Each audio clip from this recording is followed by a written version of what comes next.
This is the Independence Blue Cross Monday Night Kickoff Show, a weekly broadcast that breaks down each Eagles game better than anyone else. The Independence Blue Cross Monday Night Kickoff Show is broadcasting live from the Great American Pub in Conshohocken and is heard on both 1490 WBCB and 107.3 FM and is brought to you by the Great American Pub, Independence Blue Cross, Penn Community Bank, Fogo de Show, and Hand and Stone Spa. We now go live to the Great American Pub in Conshohocken for the Independence Blue Cross Monday Night Kickoff Show. Now, here are your hosts, Paul Domowitch and Paul Jolovitz. All righty, everybody. Welcome to the Independence Blue Cross Monday Night Kickoff Show. We're here live at the Great American Pub in Conshohocken, where we are every week having a recap of the Eagles yesterday, a 33-16 loss to the Tampa Bay Buccaneers. We're going to kind of fry in our own embers for an hour and get it all done out with Paul Domowitch and our guest Vaughn Hebron tonight. We're happy to have with him. Always here at the Great American Pub. Thanks for coming out. Thanks for listening. You can watch this on WBCB Sports or listen on 1490 WBCB and 107.3 FM. Domo, whether you watched or listened to yesterday's game, you probably got a pit in your stomach, huh? It was tough to watch. Yep. And a lot of, and it was, oddly, it was a game they still could have won with all the mistakes. Yep. A few things go right. That blocked, the guy running into the kicker doesn't happen. That gives them a touchdown. The interception, gives them a touchdown. Did you get any of that other than Mrs. Lincoln? Other than what happened, did you enjoy the play? Did you get any of that feeling in this one? Well, the offense is correct. I mean, I feel their mistake. Their problems right now are correctable once they get some people healthy. I'm not so sure about the defense. I mean, I look at that defense right now, and the bad tackling and everything else, the lack of edge rushers that can get to the quarterback. I'm not sure those things are fixable. All right, well, everything's fixable, supposedly. We got a guy here who didn't need to be fixed a lot during his career. He won 2 Super Bowls with the Denver Broncos, played with the Eagles, local man about town, and I think he'd be upset about this, except I know he won't be because of who he is and what his relationship is. When you Google Vaughn Hebron, you get Vaughn Hebron, actor now, not football player. How are you, buddy? Hey, it's the funny thing. I'll tell you the quick story. So my daughter, she worked for this publicist, my son's publicist, and they had a meeting. And she was like, Dad, it was her first meeting. She was still an intern. And she said, Dad, we had this meeting today, and I'm in there. No one knows who I am. I'm an intern. And the meeting is, how do we get Vaughn's name to pop up before his dad's? Literally, that was the meeting. And that was Operation Operation Hebron. Hebron. And that was, she was like, Dad, it was spelled so odd because they're talking about you, we're talking about Vaughn. So it's how'd they do that? Huh? How'd they figure it out? I guess they throw a lot of stuff out there, and eventually his name does come up before mine. Well, let me leverage that statement with the Eagles, Vaughn. How do we get, when you Google the Eagles, how do we get a W from more recent game to pop up before an L? What happened yesterday? Well, okay, so first of all, I love everything you said because I'm right there with you. Because what we do know, no loss is as bad as we think it is. No win is as good. And we lived that definitely these last 2 weeks, right? Because I felt really good at the Saints because I thought obviously with some problems, but when you win with some issues, that says a lot about you. And so going into this week, I knew it was going to be tough without having both his guys at wide receiver, and obviously, and then you find out Lane wasn't going to play as well. So you was wondering what was going to happen. Could you any way you could ink out a win that would show a lot of character going forward? And again, so many things went wrong. Obviously, the defense. What kills me about the defense? They'll show some life. They'll put a couple of drives together where they're like, okay, I seen some life. Yeah. But it's one game. They played well one game. The rest of the year they haven't been very good at all. But even yesterday, they had what I'm saying a couple of possessions. They made them punt. Now, let's go back. And that's what you'll look at the total thing, but what you do know, because we talked about Kansas City, a lot of times it comes down to a couple of plays being made or not being made. So even early on, where it was 14-0, they had a stand. They have them punt, and then we muffed the punt. Remember the guy bumped in, pushed him. Yeah. And now you're down But on he the was 20. supposed to do that. Now you're down on the 20. Yeah. Okay. Then you when it was 21-0, we finally show some life on offense. We score, and then we go 3 and out. We haven't it should have been 3 and out where it was a bad call. Yep. That wasn't. And then next thing you know, they score again. I mean, a lot of times, and again, you can call them excuses, but they are plays, and plays make. You get one player here and there, that game is totally different. Well, even though with all the issues that you see, the line is inconsistent. Jalen inconsistent. Nick. Receivers inconsistent. Yeah. Well, you even go into the third quarter. They're down 30-16. And they get the 10. They're driving down to score. When the 2-point extra point, that's one of those plays you think is going to be a catalyst. They look like a momentum changer. Yep. I agree. And they go down. They're at the 19-yard line. They're in the red zone, and Jalen fumbles. Gets hit from behind, and then the ball gets stripped. And then, Tampa gets the ball back, but the defense for one of the few times holds them. They got them at 3rd and 14. 3rd and 14. And Avonte Maddox gets called for defensive holding. That just and it was watching the hold. That was bad. You're wondering, what are you doing? You don't get frustrated like that this often. To see you like this says to me things have gone to another level. Is that fair? Yeah, because these games are winnable. That's what. And because it's easy to look at 33-14, 16. but it was 16. But it was opportunities there. You know what I mean? And especially when you see a team like Kansas City, literally they could be 0-4. They have Pat Mahomes. We don't. That's why the question you asked. And you look at Pat's stats. Yeah. It's not about stats. It's about what you're doing, the big plays that define games. The 1 or 2 plays that swings the game. That's what we're talking about. Again, this is the conversation that we're having. And right now, we're on the odd side of that. And you asked the question before we were on the air, whether they should fire Nick. But you look at this team and you can see that they can win. Exactly. Why do that now? Why cause that kind of upheaval? But if you see a team that can win that isn't, and I'm not saying once. Well, everybody screws up now. Then you're rolling the dice again because you got no idea what a new coach is going to do. How many times can somebody take accountability for doing something wrong before you say, I'd like somebody else? Every coach does that. Every coach says, I got to put. Andy, for how many years said, I got to put people in the right place. Yep. And we would roll our eyes, but you expected that. But they didn't have many 7 out of 9s or whatever the Eagles are going through now. I mean, to me, I don't mind Nick. I just don't know what Nick adds to this football team. Okay, now that's a great point. Question. That's a definitely. I'm not arguing that, Right. but my point is, right now you're 2-2, right? It's too early to be talking this craziness. By the way, we were yelling about the early bye week. Everybody's thrilled about it now with the injuries. Exactly. And Cleveland coming in. Yes. And the team. Yeah. I literally, let's stay packed. Yeah. And at the end of the year, obviously you got to make a decision. Yeah. Right. But right now, we could be. I think Tampa Bay put it on us. But it was still some opportunities. No revenge. So let's say this is a legit loss. All right, we need to get a point done. Damo and I have an argument every week, and we're going to probably have it every week of our life.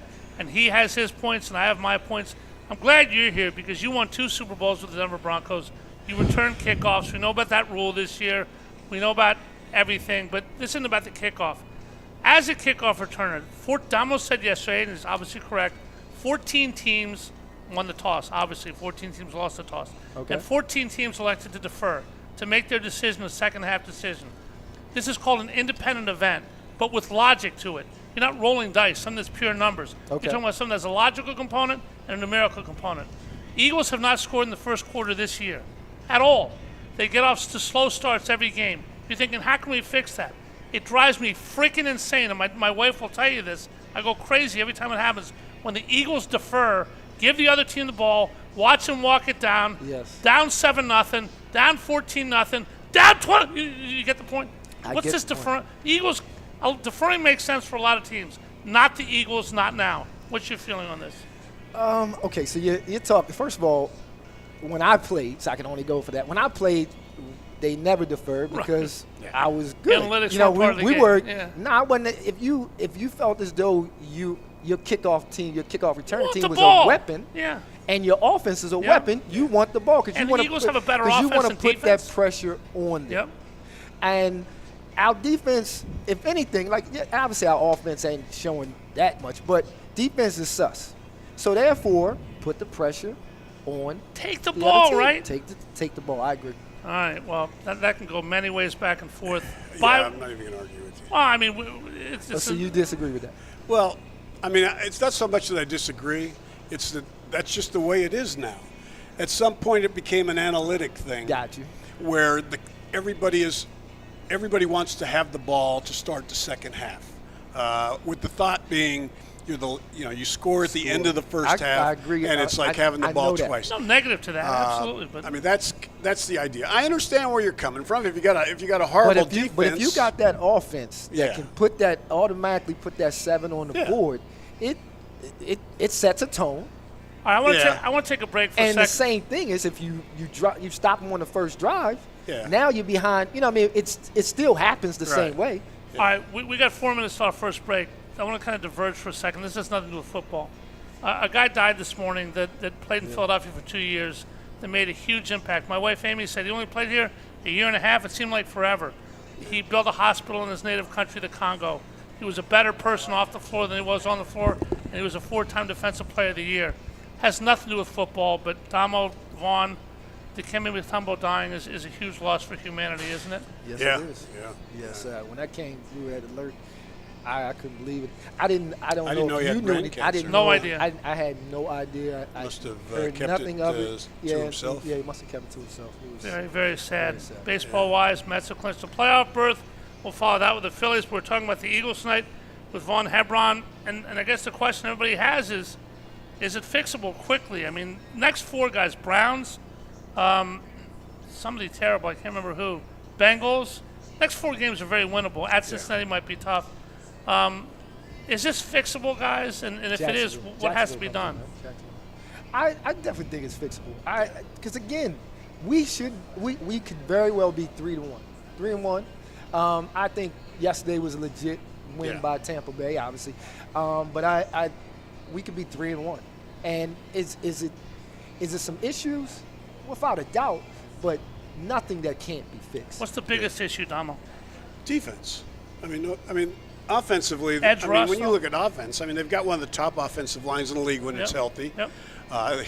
They've got one of the best running backs. They've got possibly the best wide receiving tandem. There are concerns right now about Jalen's decision making, but he's, this is still a guy that was, the runner-up for MVP 2 years ago. So what is he right now? To tell the truth was a TV show where people would fake being a guy and with the real so-and-so, please stand up. Who is the real Jalen Hurts? Is he 2022, the turnover machine of the last 2 years, something in between? What do you think? I think something in between right now. Yeah. I mean, because, again, it's all about confidence, right? And I don't care who you are. If you do something, you start to question, right? No different than 2022. He wasn't doing it, so therefore the confidence flows. Everybody has issues. At some point in their career, they have issues with their confidence. A lot of people right compare, now. But is Jalen Carson Wentz Jr.? I don't think so, but we love to compare here in Philadelphia. I think he's still having growing pains, getting used to this new offense. I mean, he's getting. You look at the snap to release time this season for him, and he's getting more time to throw than almost any quarterback in the league. And yet we're seeing the turnovers. We're seeing him be indecisive back there.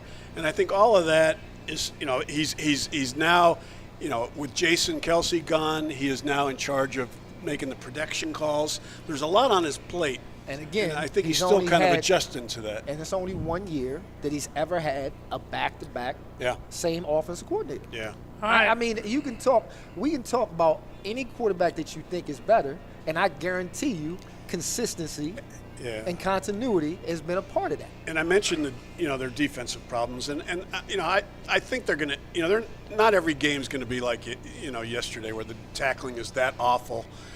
But the offense can help them a little bit by getting a lead. Yes. I mean, 2 years ago when they went to the Super Bowl, they did it by jumping out to the lead. So they scored like 200-some points in the first half.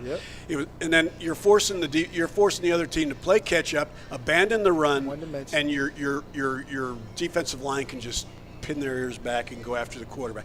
They can't right now. That's not happening for the defense because the offense isn't scoring.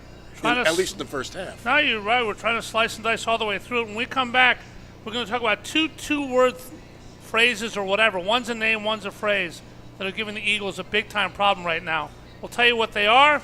Rock and roll from the Great American Pub in Conshohocken. This is the Independence Blue Cross Monday Night Kickoff. Thanks to Chuck, Jerry, and Guy always for being such great hosts. We are back right after this. Stay with us.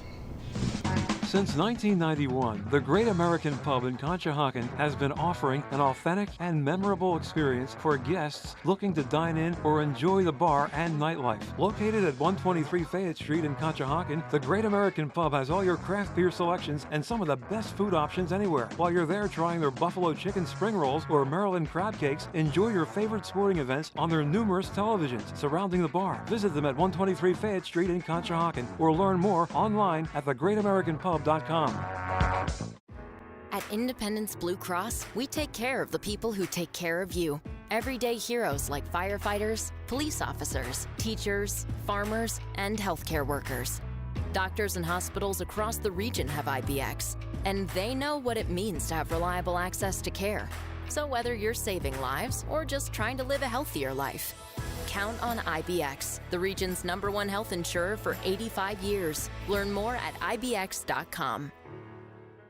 A truly unique dining experience awaits you at Fogo de Chão. Fogo de Chão awes patrons with their history and tradition of authentic Brazilian steakhouse, offering many cuts of decadent fire-roasted meats prepared over an open fire and served tableside by trained gaucho chefs. Fogo de Chão, 1337 Chestnut Street in Center City, Philadelphia. For reservations, go to www.fogo.com or call 215-636-9700. We now return to the Great American Pub in Conshohocken for the Independence Blue Cross Monday Night Kickoff Show. Once again, here are your hosts, Paul Domowitch and Paul Jolovitz.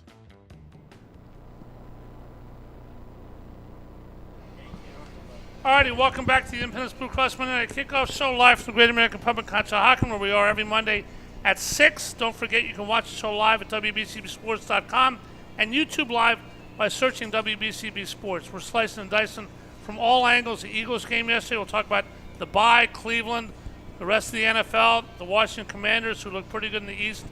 But two-word phrases, one name, one phrase for you guys to analyze. I'm just going to say the name, and I want to hear what you respond. Devin White, Juan. Damn, wait. I mean, I had former high Buccaneer. hopes. Oh, I know. Yep. I know him. I had very high hopes for Devin. I know sideline to sideline, he was one of the best when he was at his top of his game. When is he going to suit up? How are you washed when you're 26 years old? I don't know what's going on there. I mean, that's why if you're asking for one word, mystifying. Do you think it's something he did? It's obviously scrubbed social media. He was great as a rookie, great as a second-year player. Then he became Vinny Bombats all of a sudden without any apparent injury. I mean, part of it has to be. I mean, they benched him. I don't know if his reaction has caused this. If they're thinking of trading him, but so what? If you're trading him, you still can play him. I mean, exactly. You're not getting a fortune for him anyway. So why? I don't know. It's just, yes, I do not understand. Yeah. You telling me something because I thought he was legitimately hurt. So did I. That's why I'm like, the ankle. I figured, the Brazil. When he didn't go to Brazil, I'm thinking, okay, this makes sense because why put a guy on a 9-hour flight if he's got an ankle injury? But clearly that wasn't it. Yeah. And I do, You have any guys on your teams when you played that mysteriously weren't there and the team had no idea why? No. So the locker room knows, right? The locker room knows. You think the locker room knows what's going on with this exactly? Yeah. Without a doubt. Yeah, I think without so too. a doubt. And, I don't cover the team on a daily basis now, so I can't understand why somebody that does hasn't broken a story on what exactly is going on. We need more Paul Domowitches in the media these days. All right, guys. I do not understand that. Yeah. The second term is something that has taken our country and the world over the last 20 years. and it has become way too prevalent, in my opinion, in sports. Everybody has a right to do whatever they want to do, but social media can be a huge negative. Darius Slade putting a complete jackass profile out yesterday about how many interceptions, how many passes defensed, when Eagle fans don't want to see that after getting whacked. CJ GJ, who I never liked, never will like, don't like what he says, talking about it. Isaiah Rodgers, I was supposed to do that with a punt return. Yeah, you're supposed to run in the punt returner.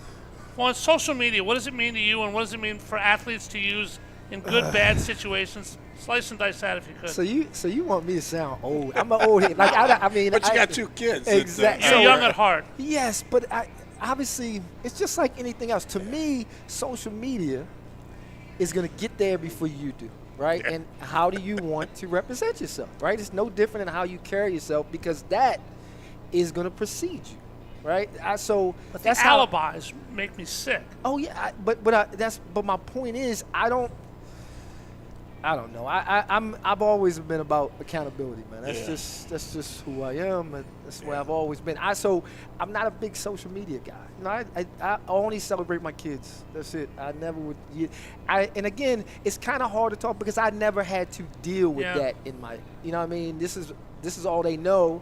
This is their voice. It's a way to, get things out there that. Because again, when I came up, you had to deal with a beat writer. I give you a quick, if we have time, I'll give you a quick funny story. So I'm dealing with our beat reporter in Denver, right? And when you have that close relationship. Right. So you kind of let your guard down because you see this guy all the time. So you're talking and you think it's just going to be local. Well, anyway, it was Raider weekend.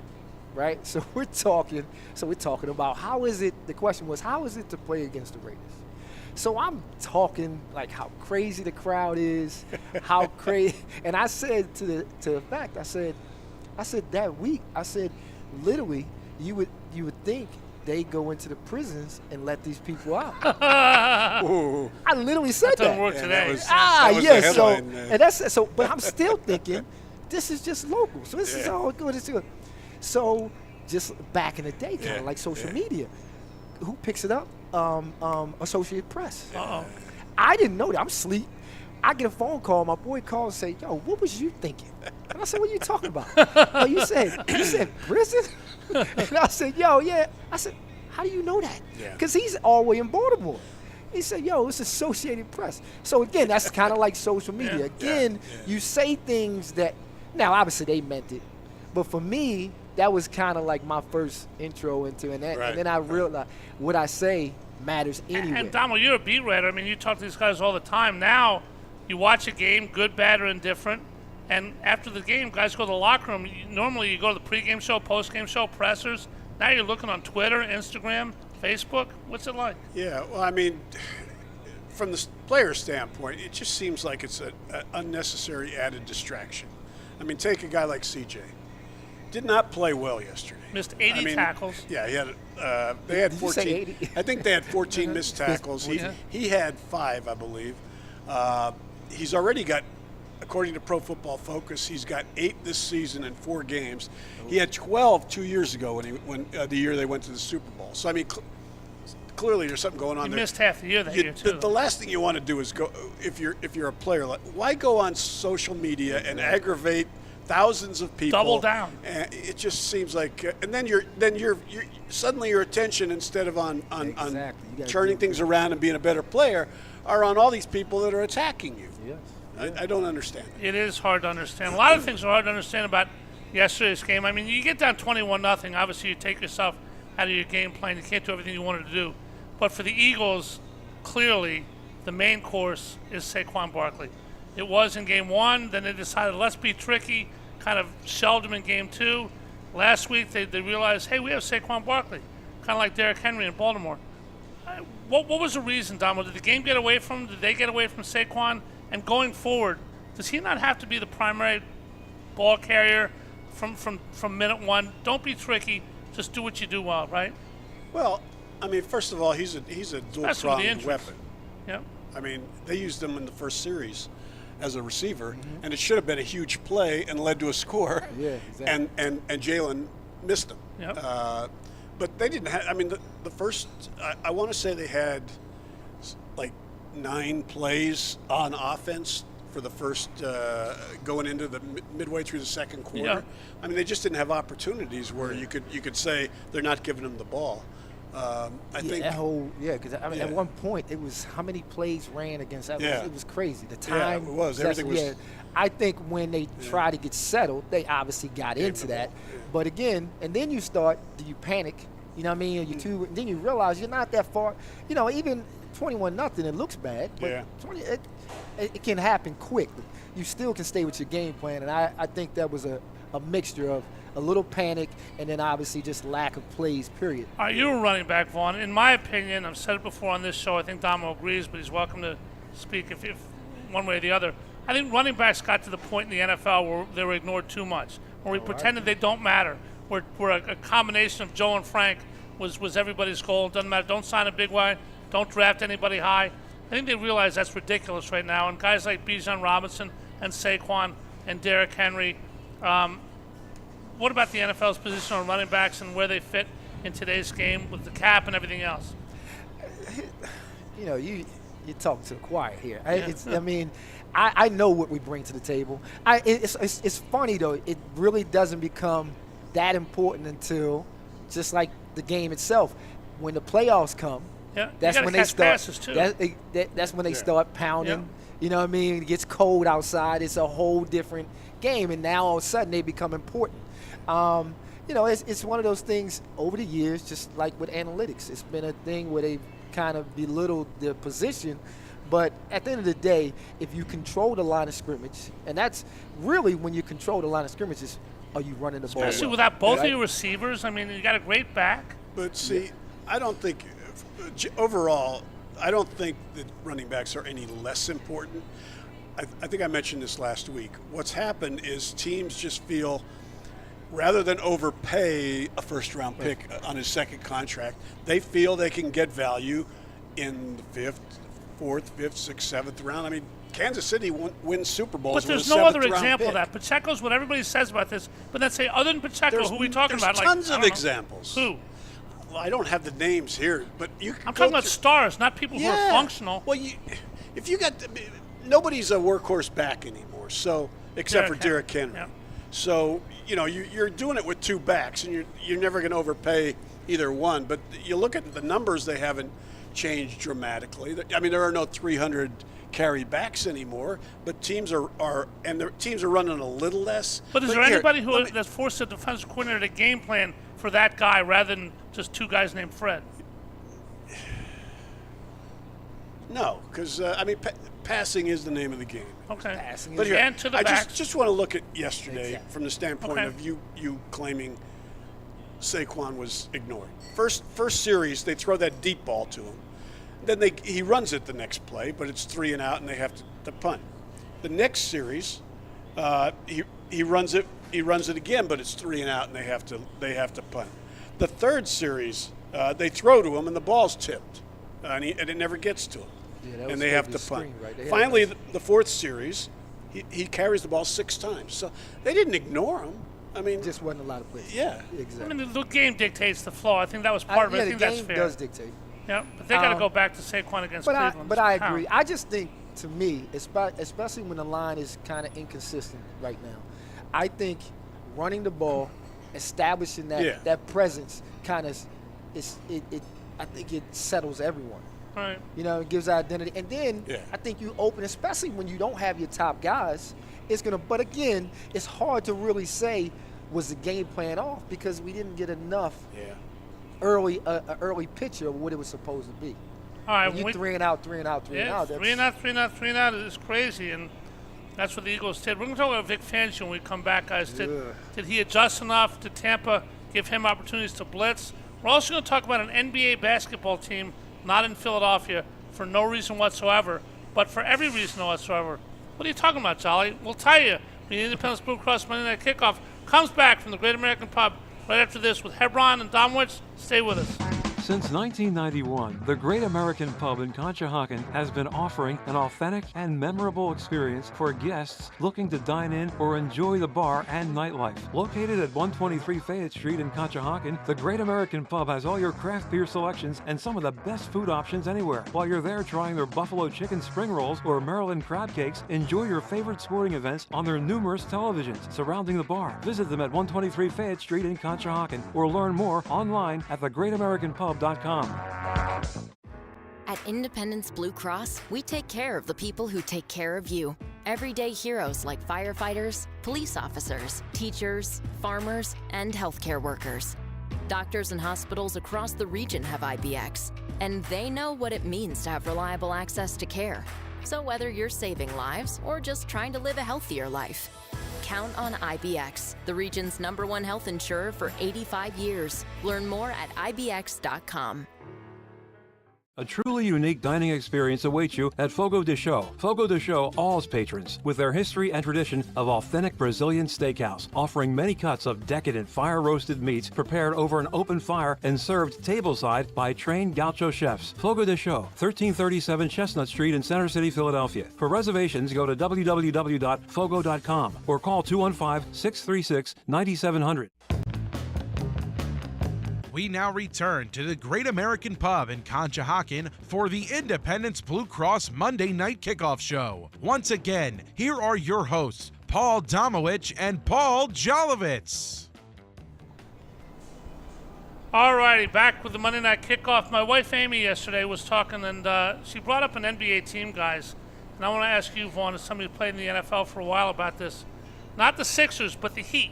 The Heat? Okay. The Sixers, the Eagles faced some heat, not the Miami Heat, but heat in Florida yesterday. Yes. All right, it's 92. It's 100,000 degrees with the heat chill or whatever you want to call it. Okay. No pickle juice. How tough is it? I mean, both teams, obviously, I sympathize. It's hard. Both teams are playing in the heat. Some people are going to get cramped up just because of bad luck. But as global, if an entire team cramps up, is that on the training staff? Do we not work hard enough in preseason? 100%. I don't want to hear it. I literally, it's not so much, and it's not even where you at. It's what are you doing, right? They knew this was going to be. So that team should have been doing a lot of gassers, right? Because you can't recreate the heat, but you better be running. I'm telling you, I was very disappointed in that. Very disappointed. I thought it was bad. I mean, you heard about the heat. You heard about fundamentals. Hey, here's what I do know. What? They in the same heat. They in the same heat. I know they're used to it, but that's part of home field advantage. That's part of the home field advantage. Defense did not. You got to figure it help out. itself by they couldn't get off the field. And when your offense is then going 3 and out, it's just leaving you out to dry. Yeah. I mean, I know somebody hears this like, yo, he ain't out. I'm telling you, I've done it. It was no different when we came from Denver. Because I'm going to say something. It's funny. You can tell I'm dating myself. We came back from Denver. We played the Redskins, and it was an Indian summer. You don't even hear that no more because it's always Indian summer. Redskins. Yeah, Indian summer. And it was 95 degrees, October. 95 degrees in October. In Washington or in Washington? Okay. It was in Washington, yeah, because we came back here. So that humidity, it's the same thing as them. I'm telling you, it's dry. Yeah. It was humid, and I mean, I had amazing game. Yeah. I'm just letting you know. I'm telling you. You were playing in Denver for a long time. Yes. Not heat, but the Mile High thing. The Mile High. There was always the attitude that if a visiting team came in there, they couldn't adjust. Now, and you had an advantage. Was that true? So, okay, to a certain extent, but I think it's just as mental as anything. Here's why I tell you this. So all week long you're hearing about the altitude, and we literally we counted on that.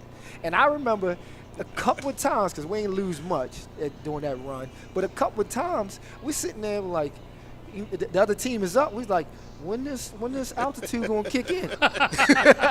Because they not acting the same, right? Yeah. Because they're up. It's a different. But when we got people down, we can tell they just disappeared. You understand what I'm saying? Yeah. I got another thing too, guys. We're 4 games into an NFL season. We understand that a lot of guys don't play in preseason or play just a little bit. We hear coaches after games, Jalen alibiing, everybody alibiing like I would too if I had the kind of game. But, Damo, should an NFL coach be worried? I mean, not worried, but we talk about fundamentals. We're a quarter of the way into the season. These are professional NFL players. Should a coach be talking about a lack of fundamentals? Isn't that basically a boomerang back at himself? Well, the lack of fundamentals that he's referring to is the tackling. And he doesn't handle defense anyway. It says we're going to clean that up. What does that mean? We're going to teach you how to tackle? You know how to tackle already.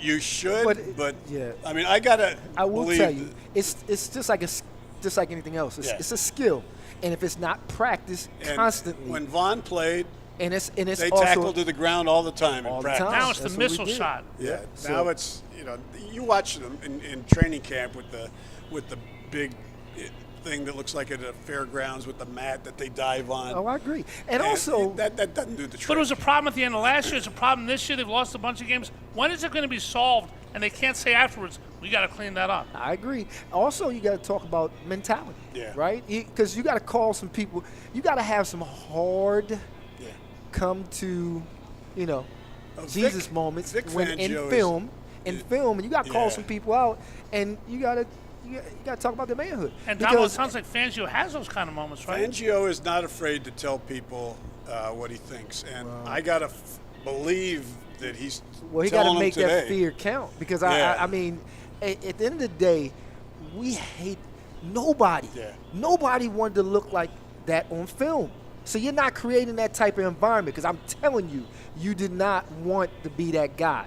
So something ain't right there. I'm telling you. On Twitter today, or X, or whatever the hell they call it. You're getting a lot of people asking me, well, why aren't the corners up on the receivers? And I said, Eagles don't play man very much at said, all. Well, even if they were, I said, the idea of playing off is fine exactly. if you come up and tackle. Exactly. And they didn't. And whether they feel they can't play a lot of man, or whether Vic's afraid of not being able to get to the quarterback. Baker yesterday, his whole thing was, I'm getting the ball out quickly. He said it after the game. You look at his average snap to release, it was like, I want to say 2.07, So again, like that. that's why you go to man. Why do you never switch? That's why I thought they would play the tight. NFL's a chess game. Coaches coaching against other coordinators, head coaches. Clearly, like you said, Damo, their goal, their offensive game plan said get the ball out of Baker's hands. Well, then it's up to Fangio to get to him quickly. And New Orleans used the fullback a lot, which allowed Fangio to bring a defensive back into the box without worrying about the deep end. Tampa didn't do that, and Fangio didn't blitz, and he got roasted for it a lot. What's your point of view on that?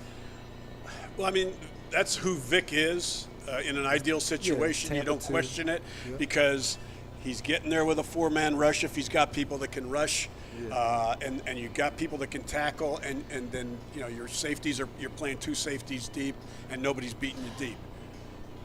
They've got the worst-case scenario everywhere. They can't tackle, they can't rush. They got Nakobe Dean yesterday who couldn't tackle as well.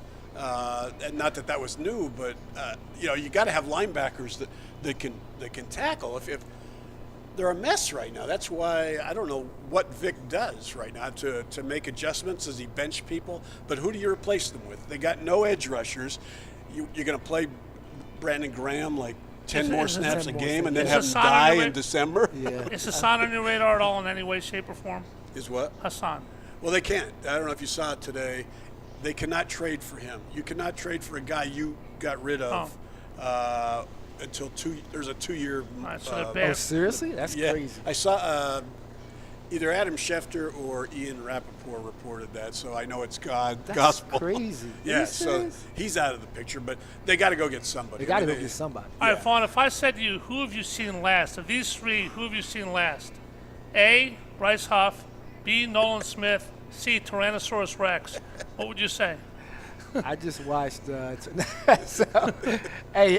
say the same thing. I'm with you there, and obviously the great point that you brought up. But at some point, you got to say, okay, I know I have a bad hand, but you still got to play to your strengths of your team. Meaning, he's going to start blitzing. Exactly, you got to playing blitz situationally, not every down. Yeah, you got to either blitz or you got to do man, right? Because they're getting rid. It's all day long. The holes are there. At least have to redirect somebody. Yep. It would help a lot if the offense set start. its alarm for whatever the hell the kickoff time is, I agree. and was awake and scored. There we are. Because then it changes the whole scenario for the other team. Puts pressure.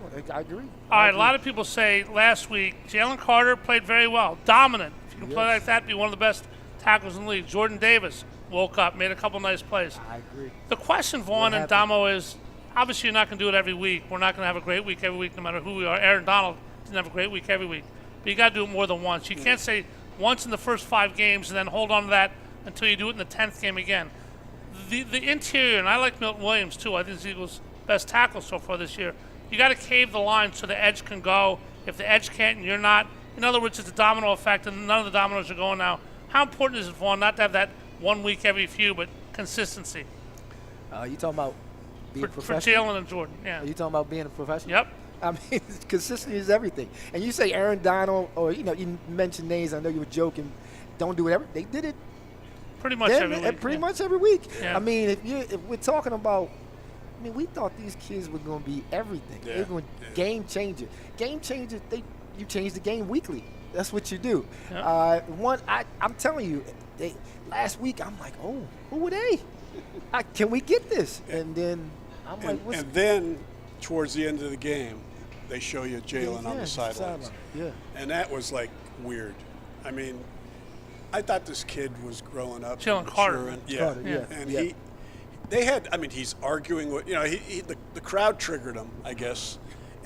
But he's getting in the face of his own players and coaches who are trying to calm him down. You can't be like this.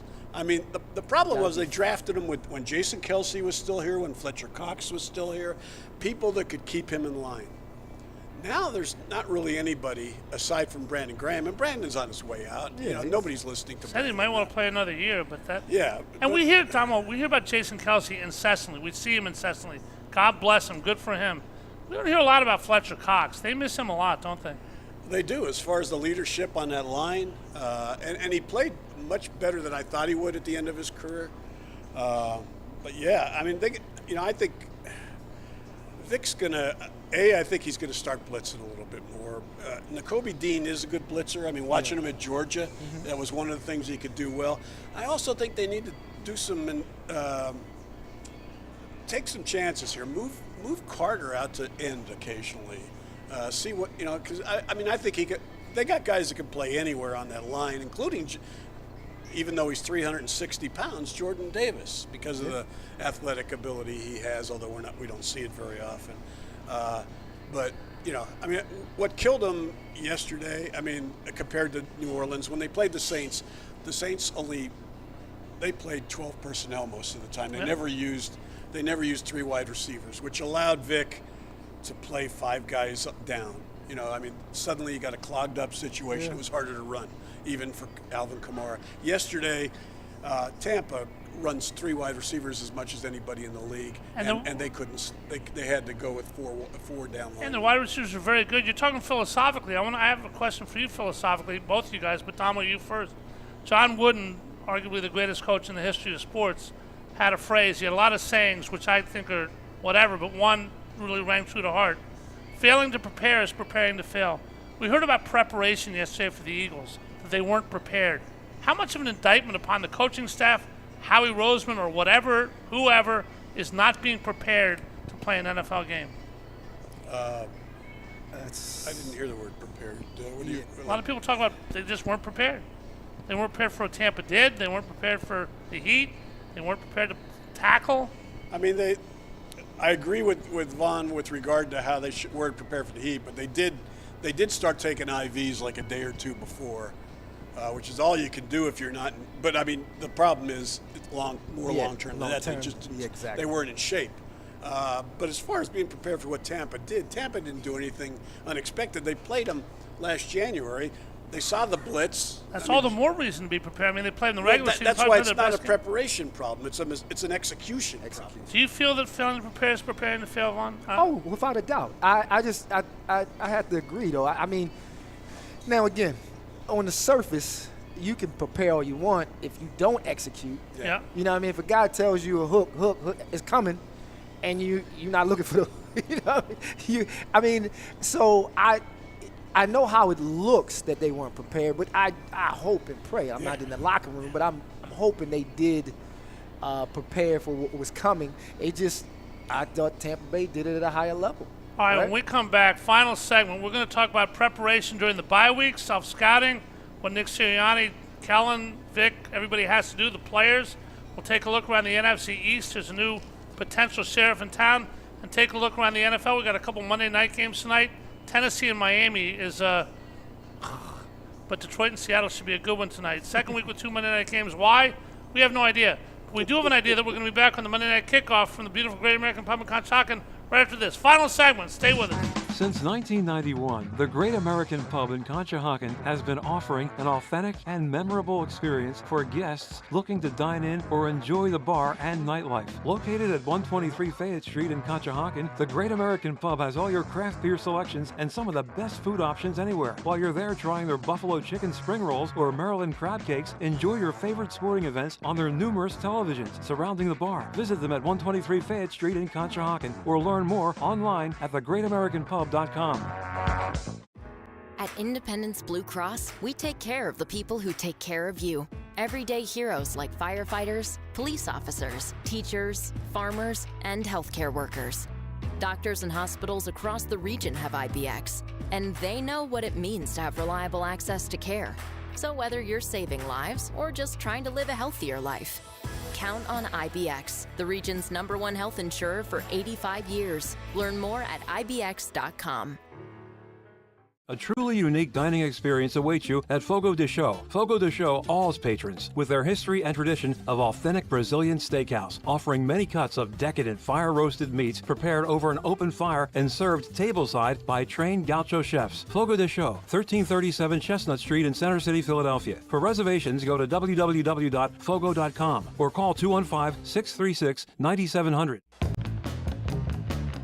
We now return to the Great American Pub in Conshohocken for the Independence Blue Cross Monday Night Kickoff Show. Once again, here are your hosts, Paul Domowitch and Paul Jolovitz. Alrighty, back to the Great American Pub in Conshohocken, the Monday Night Kickoff. We're here, final segment with Paul Domowitch and our great guest, Vaughn Hebron. Domo, you said to me once there's never been an NFL team that's drafted a guy named Jaden Daniels that regretted it. Certainly the Commanders are not regretting drafting him number 2. Caleb Williams, whatever, I didn't like him. Kind of scuffled, played a little bit better yesterday. But Jaden Daniels, 82% completions, destroyed the Cardinals in the desert. Commanders look like they're just getting off their feet. Do we have a new challenger or maybe even sheriff in the East? You know who his quarterback coach is? Yeah, Cliff Kingsbury. Oh, no, that's the offensive coordinator. Yeah. Brian Johnson. Yeah. Yep. So what does that tell you? There you go. Just saying. Who was the MVP runner-up when Brian Johnson was his quarterback's coach? What do you mean? Jalen Hurts. Oh, yeah. Yeah. Yeah? No, I haven't seen anything like Jaden Daniels. He's been, the speed out of the gate or specific skill or what? Smooth. He just has it all. Yeah, he seems so poised. I know. The games already look slow to him. He's out there smiling. It's incredible to watch. Yeah. I watched a lot. When you of that. say that, Vaughn, athletes say that all the time. When I would go from college, where obviously the athletes aren't as good to the pros in whatever sport, the game slows down after a while. Man. What does that mean? Okay, so like literally, when you get to the next level, and whatever that level is, more times than not, especially if you're playing at a high level, it's the speed. Things are moving so fast, right? You're tripping over yourself. You know, you're not sure what you're seeing, right? Or you wait too long because you don't trust it, that type of thing. Where when it slows down, it's literally for you, it looks like slow motion. Everybody's looking at it, they like, you're moving. But it looks and feels like you're just driving and you're the only one in that lane. Yeah. It's an amazing feeling. You usually don't get it this early. That says a lot about, most importantly, you talk about preparation, it says more about how he's being prepared during the week. Now, you talk about Brian Johnson, Damo, but you're obviously not kidding. Is coaching and playing, is it sometimes just the fit, karma, whatever? All the above. Yeah. All the above. You know, Brian Johnson played at Utah, like early 2000s. For Urban Meyer? He was first year, and then he played for the guy that's been there forever. But he's the same kind of quarterback as Jalen and as Jaden. I mean, a running, throwing, a dual threat guy. I think he relates. The times I had a chance to talk with Brian Johnson, he relates well to quarterbacks. I think that's definitely a plus. I mean, Jaden Daniels clearly is just a cut above anybody we've seen lately. But here's what I would tell you, though. Still, again, it's what you're talking about. Because, first of all, being able to relate, you don't discount that. Because I know me as a trainer, when you can give them experiences that – because we're not talking about in theory or this may happen. When I can literally put myself in your same shoes, this is what I did, I'm telling you that's invaluable, for that learning curve. And then, obviously, you put them in situations where if you're putting them through the same situations during the week, that's when the game slows down because you're like, I've seen this before. I experienced this before. This is what I'm supposed to do. All right, Jaden Daniels is a first-year guy. Sam Darnold is a seventh-year guy who may be in the perfect situation. J.J. McCarthy got hurt. Viking season over, except it's not. 4-0. How do you explain this one, Donald? Sam Darnold is Baker Mayfield 2.0. Yeah. Same thing. Well, hold on. And the Seattle guy, too. Yeah. What's his name? Geno Smith. Geno Smith. Same thing. Because sometimes it just takes time and the right situation and maturing, and then it all clicks. All the above, right? Because it's about maturing. Because, again, I guarantee you talk to a lot of them, and we know the Baker that, lack of accountability, they matured, right? They're in a different place, ready to listen. And then also you go to a place and it's invaluable because now you go into a place they're believed in, right? Because now, think about it, all three of them were shunned. Yeah. They can't do this, da-da-da. And now you go to a place that you're our guy.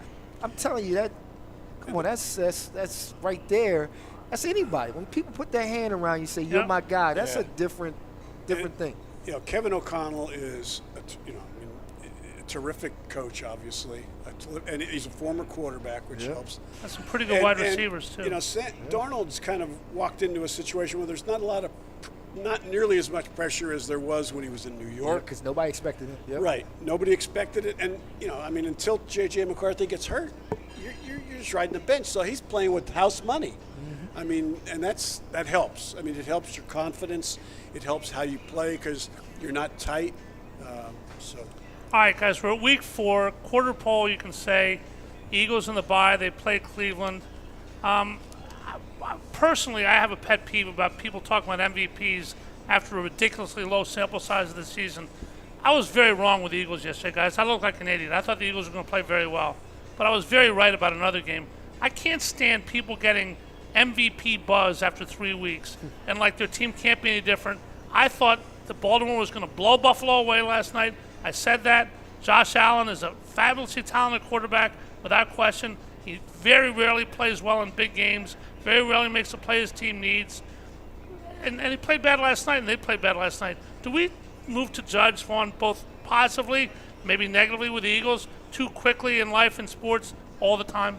Yeah, but that's what you get paid for, right? I think you have to do that, but as long as you keep it in perspective, again, like I said, no, especially this early, no win is as good as you think it is, and no loss, the same thing. Because, again, we're talking about the number 1 team in the league right now. Yeah. They could easily be 0-4, right? It's just facts. Kansas City. You think number 1, not Minnesota?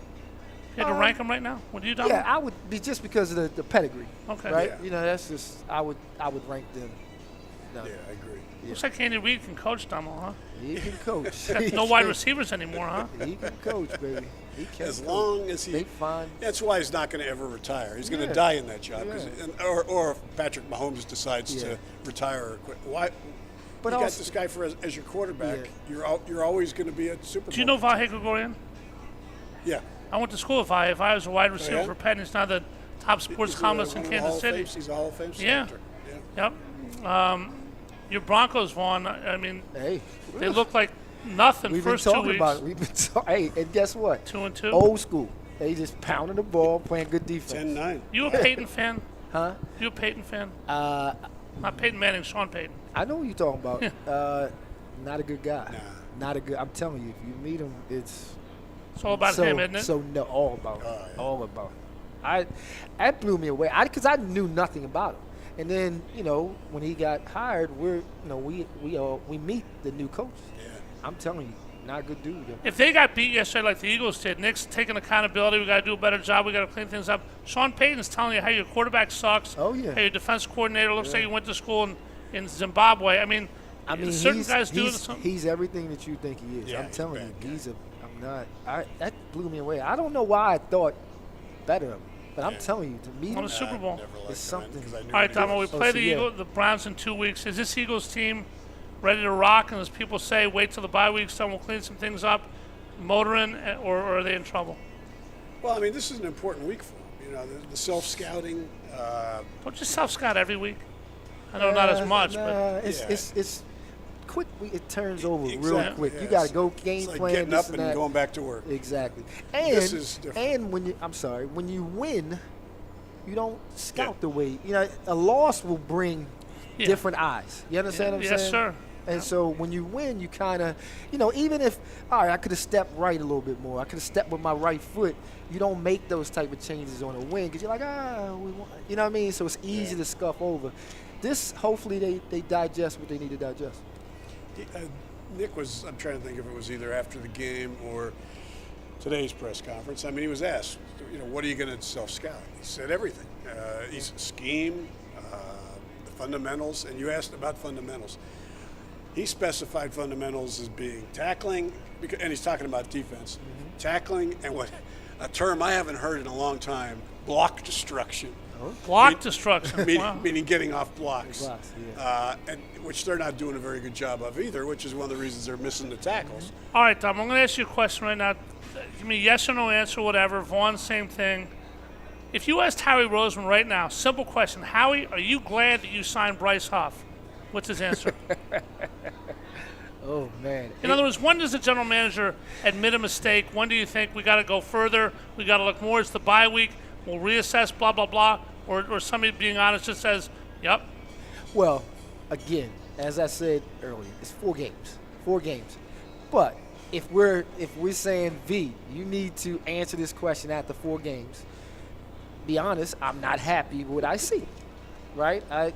But returned, it could, you got games left, right? All right. 4 Tomo, games. what do you think? Trying to see how many played. He played 33 snaps yesterday, which was not Are they enough. putting a square peg in a round hole, making him an outside linebacker? Just put him on the edge, say sick him on 3rd and 8, which is a problem. Yeah. That's what he's doing. He's just not doing it well. Yeah, he's just. I mean, Vic's made it clear he ain't good enough. Howie's probably not at that stage yet, and Vic's probably thinking, well, I hope you're right, Howie, but right now, I'm not putting him out there a whole lot until he shows me he can do that. Is Nolan Smith good enough, or is he too small?